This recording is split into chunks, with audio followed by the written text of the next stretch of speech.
कालू कभी कहाँ जा रहे हो और इस थैले में क्या है? मैं तो अपने घोंसले में जा रहा हूँ। बारिश बहुत तेज है और बारिश के कारण मेरा भोजन भीग रहा था, इसीलिए इस थैले में डाला है। यूँ कालू कौवा वहाँ से चला जाता है, परंतु टोनी चिड़िया अपने घोंसले में जाती है।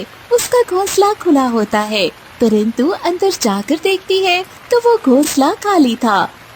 अरे मेरे बच्चे कहाँ गए? अब मैं क्या करूँ? वो तो काफी छोटे थे, उनके तो पंख भी नहीं थे, मैं उन्हें कहाँ ढूंढूं? टोनी चिड़िया के कुछ समय पहले ही अंडे हुए थे। वो बहुत ज्यादा खुश थी और अंडों की बहुत रक्षा करती थी ताकि कोई भी दुष्ट पक्षी वो अंडे ना खा ले। इसी कारण टोनी ने अपना सारा भोजन जमा कर लिया था ताकि जब उसके बच्चे हो जाएं तो वो आराम से उनके साथ अपने घोंसले में रहकर उनकी रक्षा कर सके। यूं उन अंडों से बच्चे निकले तो टोनी चिड़िया अपने 5 बच्चों की रक्षा करती थी। मेरे प्यारे बच्चों, जंगल में बहुत से दुष्ट पक्षी रहते हैं, परंतु तुम सबको उनसे बचना होगा। हमारा भोजन भी खत्म हो गया है, इसी कारण अब मुझे भोजन लेने बाहर जाना होगा। परंतु तुम अपने घोंसले का दरवाजा कभी मत खोलना। मैं जब भी अपनी आवाज निकालूंगी तभी दरवाजा खोलना। ठीक है माँ, हम ऐसा ही करेंगे। यूँ टोनी चिड़िया बाहर चली जाती है, परंतु काफी जोर की बारिश शुरू हो जाती है। कालू कौवा उसके घोंसले के पास ही बैठा था। यूँ वो टोनी चिड़िया और उसके बच्चों की सारी बात सुन लेता है। अच्छा तो ये बात है, परंतु मैं इस टोनी के बच्चों का बहुत ज्यादा इंतजार कर रहा था। आज मुझे मौका मिल ही गया है। मुझे अब इन बच्चों को खाकर दावत उड़ाने से कोई भी नहीं रोक सकता। कालू कौवा टोनी चिड़िया के घोंसले का दरवाजा बजाता है। टोनी चिड़िया के बच्चे बहुत खुश होते हैं। लगता है माँ आ गई है, हमें तुरंत ही दरवाजा खोलना चाहिए। नहीं नहीं, माँ ने कहा था कि वो अपनी आवाज निकालेगी, परंतु किसी ने आवाज ही नहीं निकाली। हमें ऐसे दरवाजा नहीं खोलना चाहिए। माँ आप अपनी आवाज निकालें, हम तभी दरवाजा खोलेंगे। ये सुनकर कालू कौवा बहुत ज्यादा परेशान होता है। कालू कौवा टोनी की आवाज निकालने की कोशिश करता है। हाँ बच्चों, मैं तुम्हारी माँ हूँ, दरवाजा खोलो। परंतु वहीं अंदर सारे बच्चे डर जाते हैं। नहीं नहीं, ये हमारी माँ नहीं है, कोई भी दरवाजा ना खोले। यूँ कालू कौवा बहुत गुस्सा होता है। बड़े तेज बच्चे हैं इस टोनी के तो। एक बार ये दरवाजा खुल जाए फिर इन सबको तो मैं मजा चखाऊंगा। कालू कौवा वहाँ से उड़कर तुरंत ही बाजू झील की ओर जाता है। अरे कालू, इतनी तेज बारिश में तुम मेरे पास क्यों आए हो? कुछ काम है क्या? देखो बाजू झील, तुम्हें भी इस तेज बारिश में कोई मांस नहीं मिला होगा। मुझे भी कोई मांस नहीं मिला, परंतु आज का दिन मेरे लिए बहुत अच्छा है क्योंकि वो टोनी अपने बच्चों को घोंसले में छोड़कर भोजन लेने गई है। ये अच्छा मौका है, परंतु वो अपने बच्चों को सिखा कर गई है कि जब तक वो अपनी आवाज न निकाले तब तक दरवाजा ना खोले। ओ अच्छा, अब मैं जान गई कि तुम मेरे पास क्यों आए हो। मैं उस टोनी की आवाज तो निकाल दूंगी, परंतु मुझे भी उन बच्चों का मांस मिलना चाहिए। यूँ वो दोनों फिर से टोनी चिड़िया के घोंसले के पास जाते हैं। कालू कौवा तुरंत ही दरवाजा बजाता है। लगता है अब माँ आ गई है, चलो दरवाजा खोलते हैं। नहीं नहीं, अभी रुको, माँ अपनी आवाज निकाले। यूँ मानो की बात सुनकर बाहर खड़ी बाजू झील टोनी चिड़िया की आवाज निकालती है। अरे बच्चों, तुम्हारी माँ आ गई है और तुम्हारे लिए काफी स्वादिष्ट भोजन लाई है। चलो शाबाश, दरवाजा खोलो। सभी बच्चे भूख से निढाल थे। यूँ वो दरवाजा खोल देते हैं, परंतु कालू कौवा और बाजू झील तुरंत ही अंदर आ जाते हैं और दरवाजा बंद कर देते हैं। चलो कालू, तुम इन बच्चों को पकड़ो, मैं इन बच्चों को भूनने के लिए स्वादिष्ट सा मसाला तैयार करती हूँ। यूँ बाजू झील वापस चली जाती है, परंतु उन बेचारे बच्चों के तो पंख भी नहीं थे कि वो उड़ पाते। यूँ कालू कौवा तुरंत ही उन बच्चों को एक थैले में डाल लेता है। अब मजा आएगा जब मैं इन बच्चों का मांस खाऊंगा।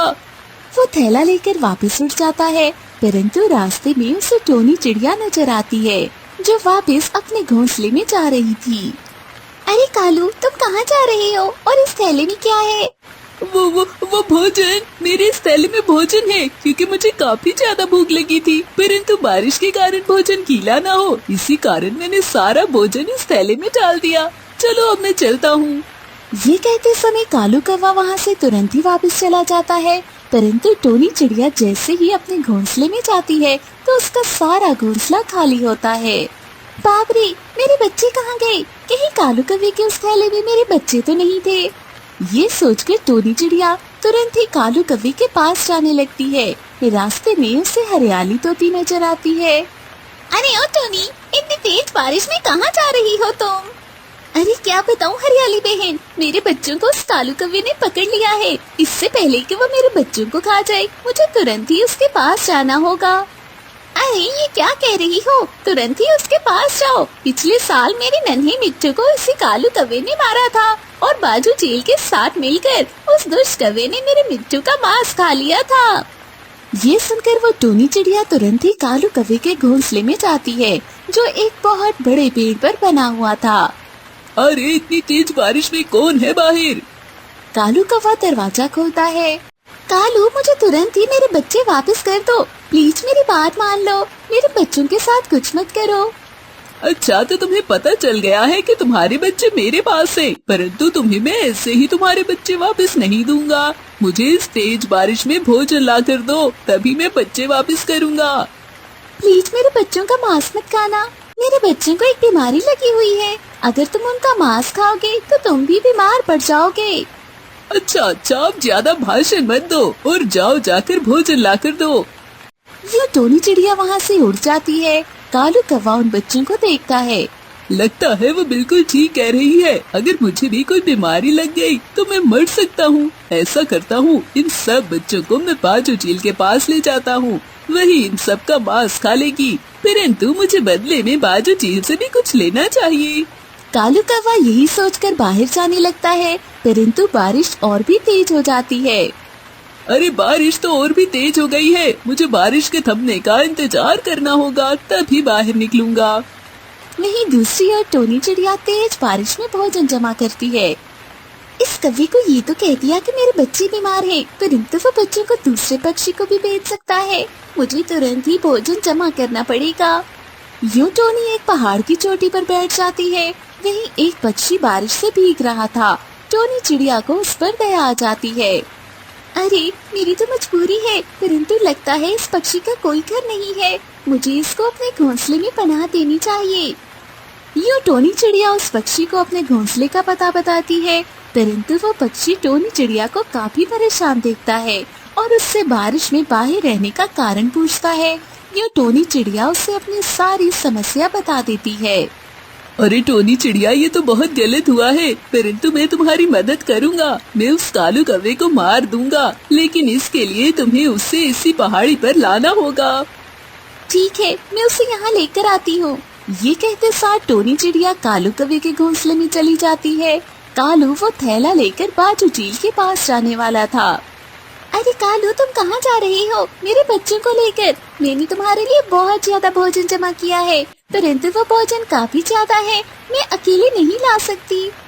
यूं कालू भोजन का सुनकर बहुत खुश हो जाता है। अरे इतना ज्यादा भोजन है, चलो मैं तुम्हारे साथ आता हूँ। कालू वो बच्चों वाला थैला वापस रख देता है और फिर घोंसला बंद करके टोनी चिड़िया के साथ पहाड़ की चोटी पर आ जाता है, परंतु वहाँ पर तो कोई भी भोजन नहीं था। अरे टोनी, चलो मुझे भोजन दो। अभी कालू यही कह रहा था कि अचानक वो छुपा हुआ पक्षी कालू कौवे पर हमला कर देता है और कालू कौवे को मार देता है। अच्छे पक्षी, आपका बहुत बहुत धन्यवाद, आपने मेरी बहुत मदद की। यूं उस पक्षी के साथ टोनी चिड़िया कालू कौवे के घोंसले में जाती है।